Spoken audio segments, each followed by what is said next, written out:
Assalamualaikum warahmatullahi wabarakatuh.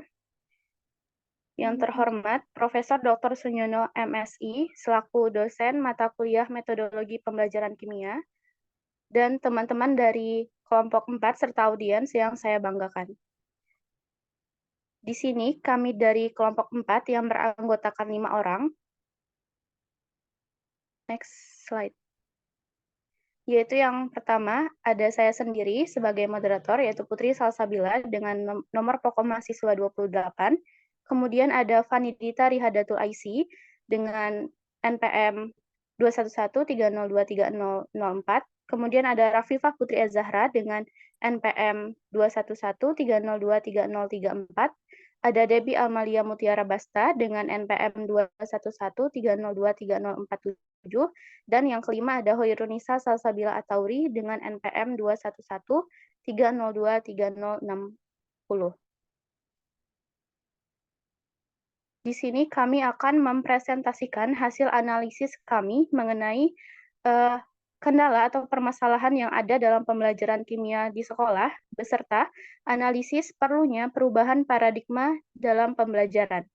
Nah, di sini sebelum melakukan analisis kendala atau permasalahan dalam pembelajaran kimia di sekolah, kami melakukan wawancara terhadap narasumber, yaitu seorang guru bidang studi MIPA di salah satu SMP di Lampung Tengah, yaitu Ibu Herliana Susanti SPD.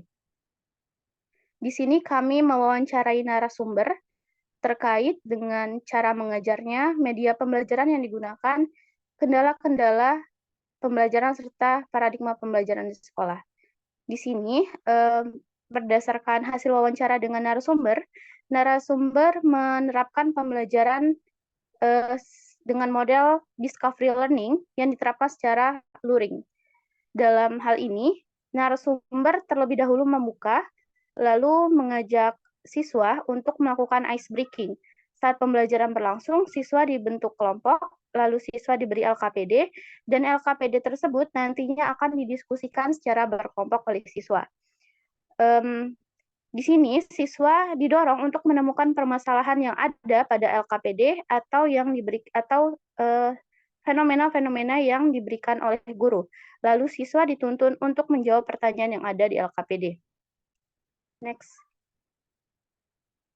Adapun media pembelajaran yang digunakan oleh narasumber untuk menerapkan pembelajaran kimia di sekolah, yaitu ada berupa lembar kerja peserta didik (LKPD) yang nantinya akan didiskusikan oleh peserta didik, kemudian ada buku ajar, kemudian ada alat praktikum jika pada suatu materi itu membutuhkan suatu eksperimen.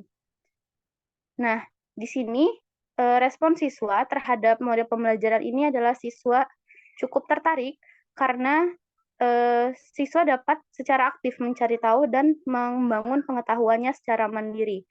Namun, terdapat permasalahan atau kendala yang dialami pada model pembelajaran yang diterapkan oleh narasumber, yaitu siswa terkadang merasa bosan dengan pembelajaran secara berkelompok.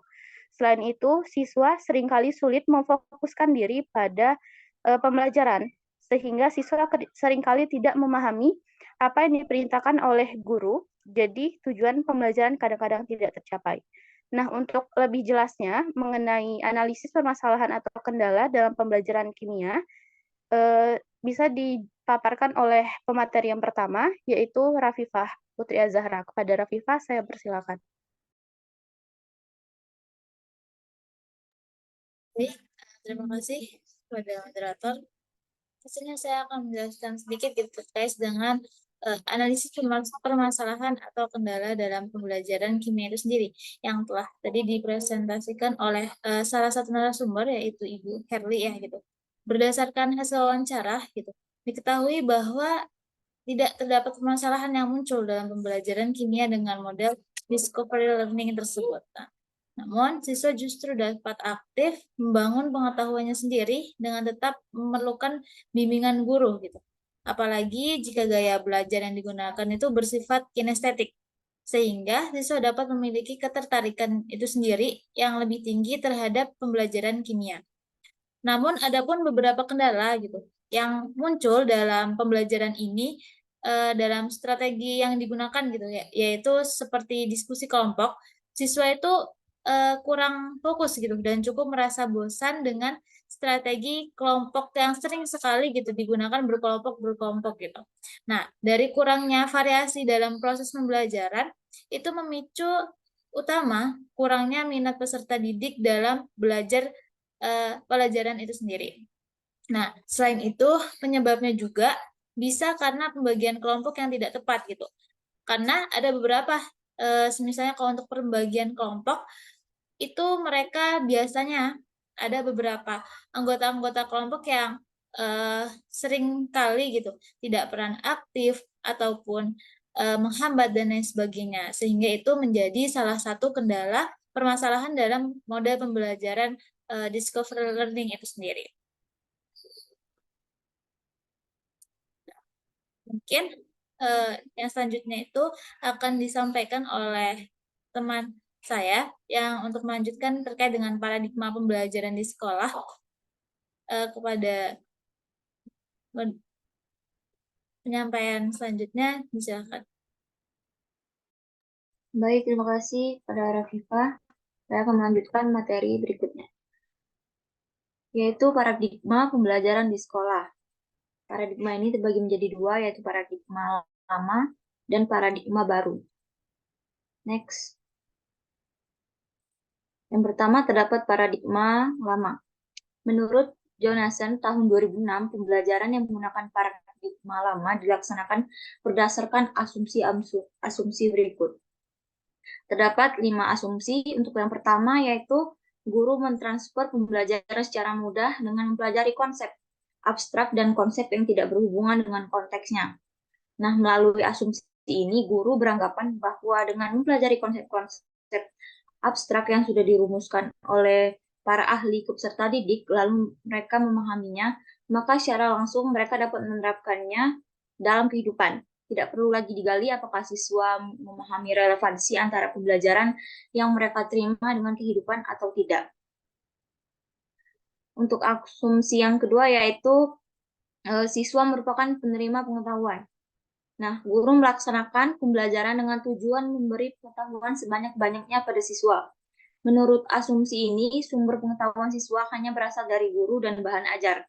Guru seringkali hanya memberikan catatan di papan tulis ataupun rangkuman pelajaran yang difotokopi untuk para muridnya.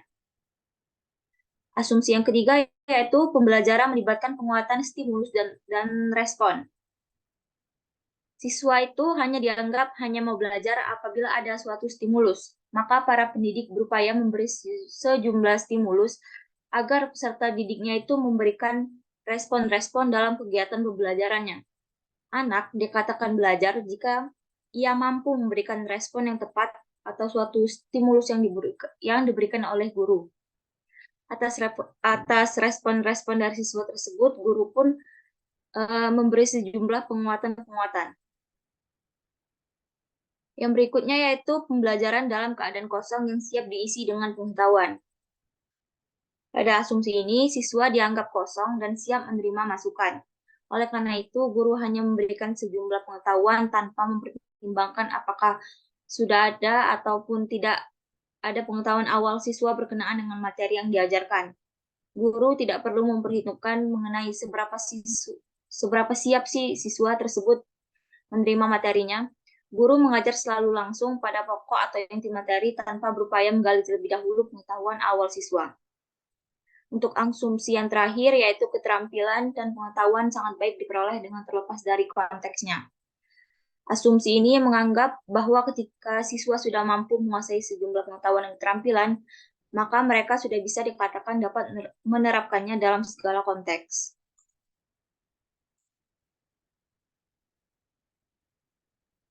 Pemaparan materi selanjutnya akan disampaikan oleh rekan saya yaitu Debbie. Padanya dipersilakan. Baik, terima kasih kepada Hoirunisa. Materi selanjutnya yaitu paradigma baru. Jonasson 2006 juga memaparkan asumsi-asumsi yang mendasari paradigma baru yang dapat menggantikan paradigma lama pembelajaran tersebut. Yang pertama yaitu sulitnya mentransfer pembelajaran karena memerlukan pembelajaran isi maupun konteks. Jadi dalam asumsi ini, kegiatan pembelajaran itu harus mendorong dan membimbing siswa untuk berpikir serta secara mendalam mengenai muatan dalam konteks yang relevan. Nah, dalam hal ini, siswa harus dapat mendominasi dalam proses pembelajaran. Kemudian yang kedua, pembelajar merupakan konstruktor pengetahuan yang aktif. Jadi, siswa dianggap bukan lagi menjadi penerima pengetahuan saja, tetapi juga sebagai konstruktor pengetahuan. Siswa diharapkan dapat membangun pemahaman atas persoalan atau segala sesuatu yang mereka hadapi dalam kegiatan belajar mengajar. Nah, jadi siswa secara aktif merespon segala informasi yang ditemukan dari lingkungannya untuk memperoleh pemahamannya sendiri. Kemudian yang kedua, belajar bersifat kognitif dalam suatu keadaan pertumbuhan dan evolusi yang konstan. Jadi dalam hal ini, proses pemikiran dan penalaran perlu difokuskan dan diperlihatkan dengan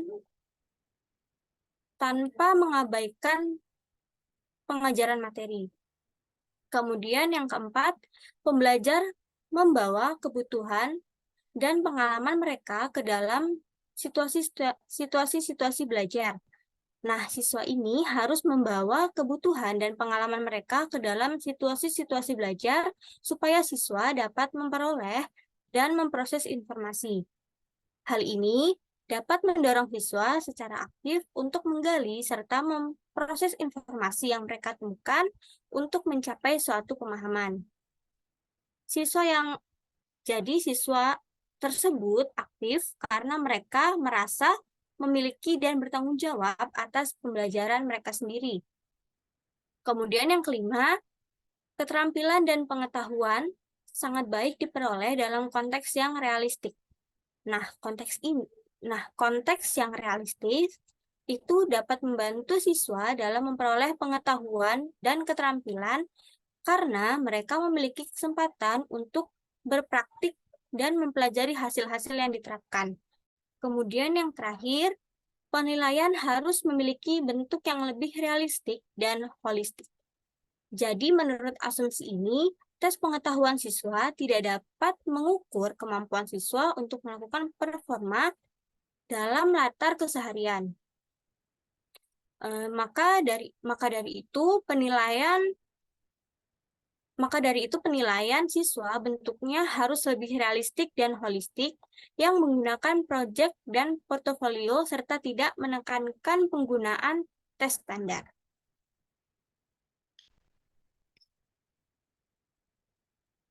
Next. Baiklah, materi selanjutnya akan disampaikan oleh teman rekan saya Dita. Kepada Dita, saya persilahkan. Baik, terima kasih Debbie. Saya lanjutkan dari perbandingan antara paradigma lama dan paradigma baru pembelajaran. Maka menurut kelompok kami, memang perubahan terhadap paradigma lama perlu dilakukan.